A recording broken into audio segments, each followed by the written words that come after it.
حج کی ابتدا 8 ذی الحج سے ہوگی۔ نماز فجر کے بعد غسل کریں یا وضو کریں۔ غسل کرنا افضل ہے۔ احرام باندھ لیں اور اشراق کے بعد 2 رکعت نماز ادا کریں۔ سلام پھیرتے ہی مرد حضرات سر سے کپڑا یا ٹوپی ہٹا لیں۔ حج کی نیت اس طرح کریں: یا اللہ میں حج کی نیت کرتا ہوں، آسان فرما، قبول فرما۔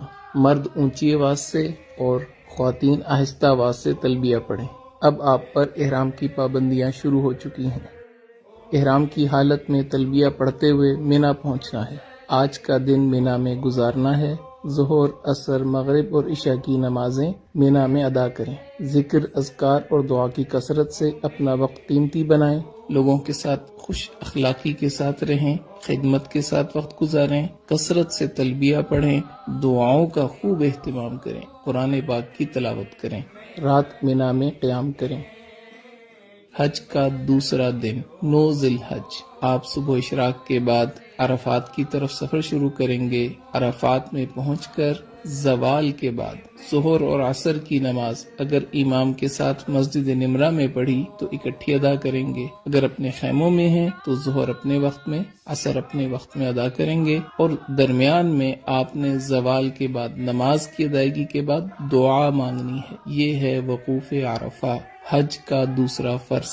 9 ذی الحج کو یہی عمل ہوگا۔ مغرب تک عرفات میں قیام کریں۔ مغرب کے بعد، مغرب سے پہلے نہیں آنا، مغرب کے بعد آپ مزدلفہ کی طرف آ جائیں گے۔ مزدلفہ میں عشاء کے وقت مغرب اور عشاء کی نماز ایک اذان اور ایک اقامت کے ساتھ ادا کرنی ہے۔ اس کے بعد آپ 70 کنکریاں اکٹھی کر کے اپنے پاس رکھیں۔ اب آپ نے رات وہاں قیام کرنا ہے۔ 10 ذی الحج، حج کا تیسرا دن، اور آپ اس وقت مزدلفہ کے میدان میں ہیں۔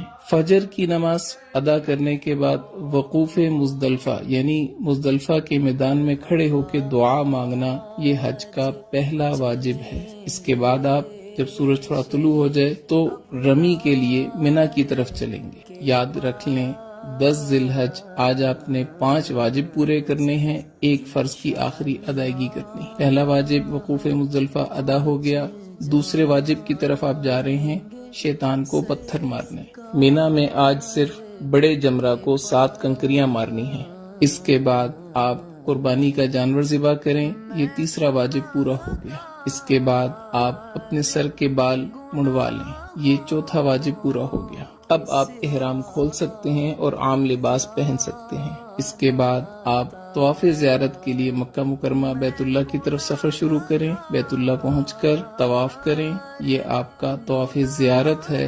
حج کا تیسرا فرض، حج کے تینوں فرض مکمل ہو گئے۔ اس کے بعد آپ نے سعی کرنی ہے، سعی حج کا 5واں واجب، یہ بھی پورا ہو گیا۔ اب آپ واپس رات کو مینا میں آ جائیں، مکہ مکرمہ میں قیام نہ کریں۔ 11 ذی الحج، حج کا چوتھا دن، مینا میں زوال کے بعد، بہتر یہ ہے کہ عصر کے بعد، تینوں جمرات کی طرف جانا ہے۔ پہلے چھوٹے جمرہ کو 7 کنکریاں مارنی ہیں اور دعا کرنی ہے۔ پھر درمیانے جمرہ کو 7 کنکریاں مارنی ہیں اور دعا کرنی ہے۔ پھر بڑے جمرہ کو 7 کنکریاں مارنی ہیں۔ اب دعا نہیں کرنی اور واپس اپنے خیمے آ جانا ہے۔ رات مینا میں قیام کریں، دعاؤں میں مشغول رہیں۔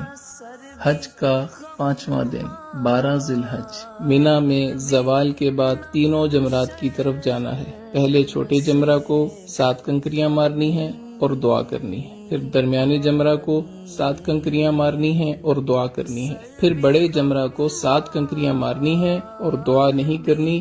اب آپ کے پاس اختیار ہے، اگر آپ رات مینا میں قیام کرنا چاہیں تو 13 کی رمی آپ کے ذمہ ہوگی۔ اگر آپ رات قیام نہیں کرتے، آپ واپس مکہ مکرمہ اپنی بلڈنگ میں آ سکتے ہیں۔ بہتر یہ ہے کہ اپنے خیمے میں آئیں اور 13 ذی الحج کی رمی زوال کے بعد تینوں جمرات کو پتھر مارنے کے بعد مکہ مکرمہ واپس آ جائیں۔ اب صرف ایک واجب رہ گیا، طواف وداع۔ وداع یعنی رخصت ہونے والا طواف، یہ حج کا 6واں واجب ہے۔ آپ کے سارے مناسک پورے ہو گئے، 3 فرض آپ نے پورے کیے، 6 واجب آپ نے پورے کیے، آپ کا حج مکمل ہو گیا۔